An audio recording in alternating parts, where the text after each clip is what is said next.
When I was just new at selling right out of college, I was making sales calls on real estate agents in an attempt to get their referrals of buyers who would need my financing to purchase their real estate. I would pridefully tell them how good my company and I were, best in the business. We could do it better than any other lender.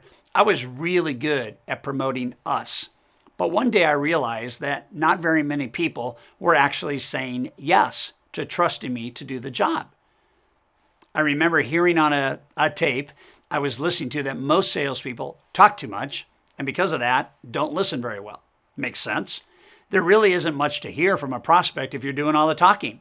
So listening doesn't matter if you're not engaging and connecting.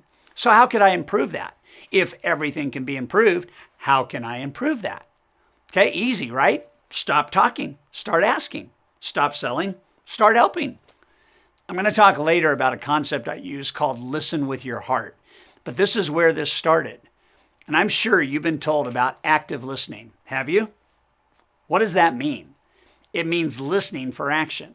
What can you do in response to a need that you hear because you ask better questions and you actively listen? All I did was try to come up with one new question a day that was well thought out, that would stimulate different conversations. My goal was a total of 20 questions. Not that I would need to ask them all. Actually, quite the contrary. I would actually get to ask less questions, but would hear more. I'm going to share these questions in a later session with you. But one question to whet your appetite was simply this: how can I help you win?